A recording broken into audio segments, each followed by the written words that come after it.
Dating trabahante umano ni Apollo Kibuloy, may mga akusasyon din kina former President Rodrigo Duterte at anak na si Vice President Sara Duterte.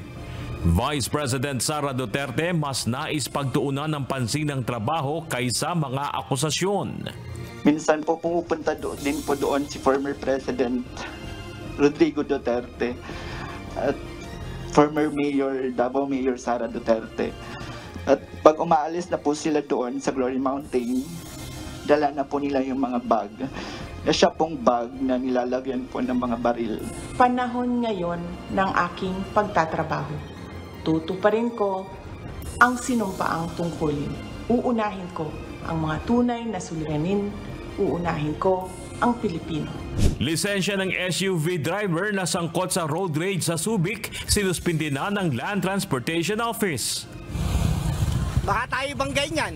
Magical floats ilan sa mga abangan sa Grand Floats Parade sa Flower Festival sa Baguio City sa Linggo. Of course, kailangan at least 70% to 80% ay made of flowers, no, yung kanilang float para talagang pleasing sa mata ng ating mga viewers na talagang dadalo para sa ating highlights.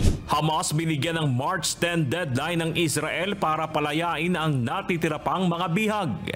We cannot leave a quarter of Hamas's terrorist battalions intact. No one would do that in the case of fighting ISIS. You wouldn't leave a quarter of ISIS intact in a defined territory. You wouldn't even think about that, and you didn't. America finished the job with its allies. We will finish the job here with our brave soldiers. Mga kongresista kwenestyon ang pagkadawit ng House of Representatives sa usapin ng kudeta sa Senado. Bakit pag nag-aaway-away po ang Senado, kami pa rin po ang may kasalanan? Wala naman pong kinalaman ang House of Representatives sa gusto ng Senado in terms of their leadership. Pagsasampa ng environmental case laban sa China dahil sa umano'y paggamit ng cyanide sa Baho de Masinloc, pinag-aaralan. Their intent to file a case against China. If we feel that there is enough ground to do so, we will. Index-based system o automatic adjustment sa pagbibigay ng ayuda sa mahihirap. Ipinag-utos ni Pangulong Ferdinand Marcos Jr. sa DSWD na pag-aralan. Pagbibigay ng ayuda sa minimum wage earners, inayunan din ng ahensya. Inatasan niyang pag-aralan namin is paano wag mag-diminish or mabawasan yung halaga ng mga financial assistance or grants na ibinibigay natin sa ating mahihirap na kababayan. Pilot run ng revised senior high school curriculum. Planong maipatupad ng Department of Education sa susunod na pasukan. School year 2023-2024 sa mga pampublikong paaralan ngayong taon, maagang tatapusin para sa unti-unting pagbabalik ng June to March school calendar.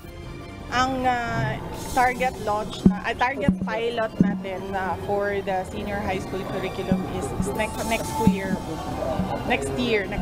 So that's school year 2025 to 2026. So ngayon, ang ginawa po natin ay mag-i-end tayo ng May 31, pero mag-start pa rin tayo around July 29. And then slowly, i-move natin siya back until bumalik tayo dun sa normal na April-May break. Pangulong Ferdinand Marcos Jr. at First Lady Liza Araneta Marcos nakipagsabwatan umano sa Estados Unidos para siya ay makuha o mapatay ayon kay Apollo Kibuloy. US Embassy kinumpirma na kasama si Kibuloy sa most wanted list ng FBI. Kung pababayaan po natin ang ganitong mangyayari ng mga dayuhang tulad ng Amerikano, CIA, FBI, State Department, US Embassy, gigipitin tayo with the connivance of our own President and First Lady and other members of the Congress. Ang rendition, ang ibig sabihin po, anumang oras pwede lang pasukin ang aking compound at ako ay kidnapin. It's not only rendition but also elimination. If it is possible, pwede nila akong i-assassinate. So, nandun po sa dalawang yun, kidnapping or assassination. Pagtalakay ng Kamara sa Economic Chacha na udlot, deliberasyon muling itinakda sa Lunes, February 26. all 309 members of Congress participate, and let us open the doors to everybody's ideas, opinions, suggestions, topics, violent reaction. Babaeng nagpapanggap na nagbebenta ng imported frozen meat online, arestado. Pero totoo talaga, hindi talaga siya nagbebenta. Puro picture lang ang pinapakita niya. World Health Organization nagbabala ng measles outbreak ngayong taon. The latest case numbers are more than 300,000 cases reported to WHO for 2023. That's an increase of 79% over the year before. Ilang malalaking politiko dadalo umano sa anti-Chacha rally sa Maynila at Cebu sa linggo February 25 ayon sa Philippine National Police. As of now, with regards to NCRPO, may estimate na tayo, but too early to tell, still monitoring. In Cebu, we were told may mga ibang politiko doon na nag-gather and still monitoring. But to our assessment, manageable naman. Kamara, pinayuhan na pagtibayin na lang ang bersyon ng Senado ng Economic Chacha. October deadline ng Senado para sa pagpasa sa Resolution of both Houses No. 6 nananatili. Pag natapos na, mas magandang i-adapt na lang para walang gulo, walang away, at hindi questionable, at hindi na magkakaroon ng uncertainty. Nagastos ng gobyerno sa mga nahuling illegal POGO workers, umabot ng 35 million pesos. Yun ang talagang dilema namin dito once we operate against illegal POGOs o yung mga POGOs ngayon dito. Kasi you have to feed them, you have to house them, and then even the deportation or the plane tickets yung gobyerno sumasagot. 14 na Pilipino na nirepatriate mula Gaza nakauwi na ng Pilipinas. Yung mga naiwan sa Gaza, 14 sila, 3 pamilya, at nakarating na sila kapon. Sila yung huling batch na repatriate natin. So that means, isa na lang natitira out of the original 137.